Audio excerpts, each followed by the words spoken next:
B2B marketing. B2B marketing doesn't really get much of a due compared to consumer marketing, because in consumer business, marketing really drives the business. What's the pricing, how the distribution happens, the brand play. Marketing gets to do a lot of things in consumer. But in B2B, it's the sales who's bringing in the money. It doesn't get talked about much often. But this changed with this new word called ABM. What is that, and why did it create such buzz around the internet, is what we're going to dive into. For that, I have Andrei with me. Andrei, you want to say hello to the audience? Yeah, hello. Thanks a lot for inviting me. Excited to chat with you about account-based marketing. Cool. Andrei, do you want to tell us a little bit about what makes you the best person to talk about it? I don't think if I can consider myself and tell you that I'm the best person. This is what people decide. But I can just share my experience of doing account-based marketing for the last 16 years. A lot of people ask me basically, how did I learn account-based marketing and where it comes from? And the truth is that I started my career in sales, first of all, in the enterprise segment 16 years ago, right? Way before we had all the technology that is available today, demand-based, 𝐬𝐻, terminals, HubSpot, etc. And our market was limited to 52 key accounts, right? The average contract value was varying from 500K annually to 10, 15, 20 millions. And then the question is, what else can you do aside from account-based marketing? Very nice. So when you say you've been practicing account-based marketing for 16 years, and I think the name, the terminology of account-based marketing came into the popular sphere. The book on account-based marketing written by Sangram Vajre, who happens to be the evangelist of ABM, wasn't done probably no earlier than 10 years ago. So how were you doing account-based marketing before the word was even coined? Yeah, that's the point. So first of all, let's nail down the most common mistake, right? A lot of people nowadays assume that account-based marketing is actually purchasing ABM software and then running programmatic ads and then do automated follow-ups, right? And this is ABM. But the reality is that account-based marketing is a strategy that includes, first of all, crystal clear ideal customer profile. And ideal customer profile in ABM consists of 5 pillars.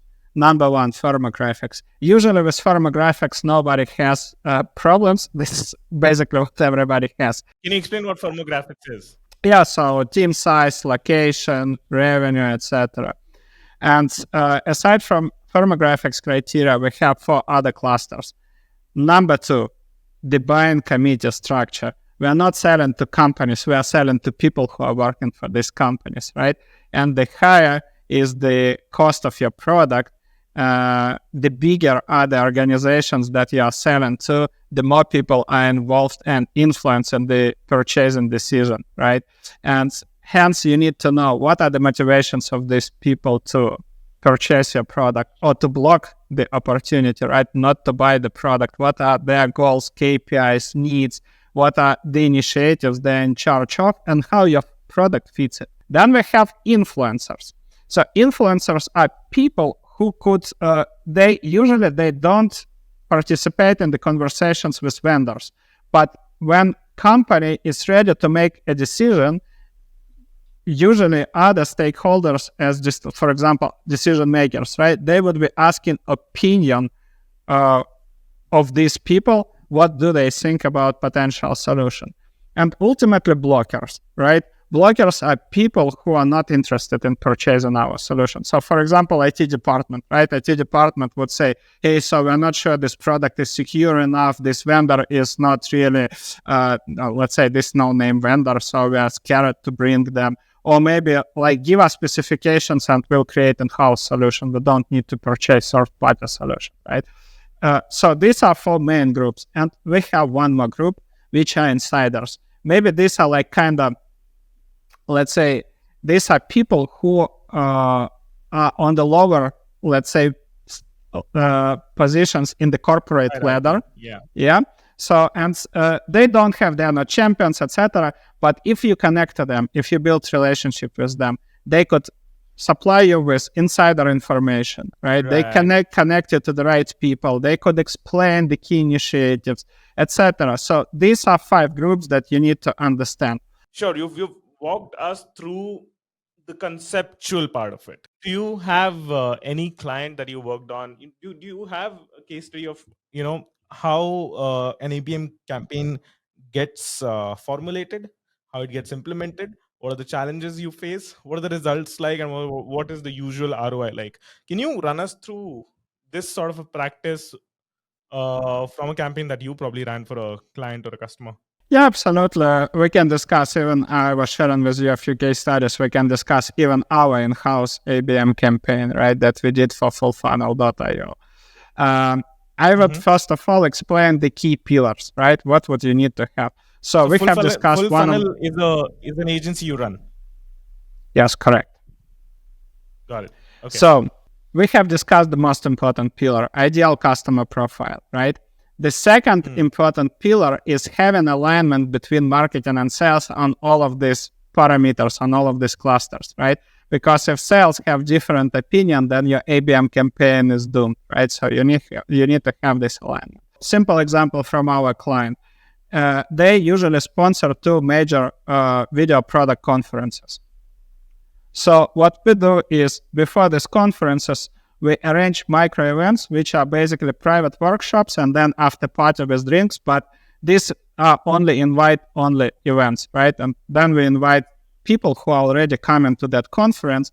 We come, and then you have opportunity to nurture these people and then stay, in informal atmosphere, get acquainted with them, and build relationship and basically do the real discovery, understanding where they are, right? Ideally, if you'll do a mix of everything that I'm mentioning, right? Because there is like no silver bullet. Let's have this one-on-one conversation, and that immediately will bring us 500K opportunity. Obviously, you can continue, for example, running these specific ads that are related to you, right? I would continue targeting you with case studies. So I don't want to be annoying, right? And reach you out all the time. Hey, did you check my case studies? Did you read them? So maybe let's have a call right now. Obviously, I can do a few follow-ups in, let's say, in unobtrusive way, but I can't, ping you every single day. But at the same time, I can continue nurturing you with these ads, right? So nobody prevents me doing this. So, and finally, activation is basically how you're going to present your one-on-one solutions. Maybe I would suggest you, for example, in terms of our services, right? I can suggest you one-on-one debriefing. So, for example, I would do a mini audit of your company and come up with some solutions, how you can do it. In case of our client, maybe we can create a sandbox account so these people could, play with the product and see it's in a real action. So these are the examples of how the campaign could be structured. Does that make sense to you? So champions versus influencers, what's the difference? Let me give you a very specific example from our company, right? Primarily, we are selling to VP of marketing, let's say head of marketing, etc., and they're decision makers. But who might be champions? Let's say there is an ABM lead in the organization. ABM lead is a person who wants to improve ABM motion in their company, but they don't own budget.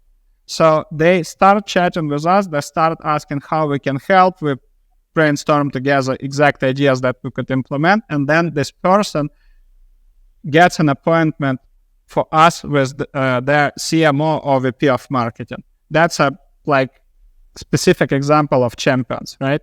Now, who is influencer in this case? CRO, head of sales, VP of sales. Why? Because account-based marketing is executed jointly between marketing and sales. It's not a siloed function, right? You need both teams to work together. So obviously, at the later stages, we start discussing with sales how account-based marketing is going to help them to hit revenue quota, to drive more opportunities, to drive pipeline, etc. Sales don't join initial conversations with us, right? But ultimately, we need to agree with them, and they would be telling their opinion about our offering, right? About our solution. So this is an example of influencers. Awesome. Cool. That is good, and that also sort of rings the bell for us for this session. This was great. Thank you so much, Andrei. Thank you so much, folks in the chat. You I are shall very see you welcome. Yeah. on the So, next one. yeah, if you have additional questions, feel free to reach out on LinkedIn. Please do. Lovely. Okay. Take care. Take Bye, care. guys. Cheers.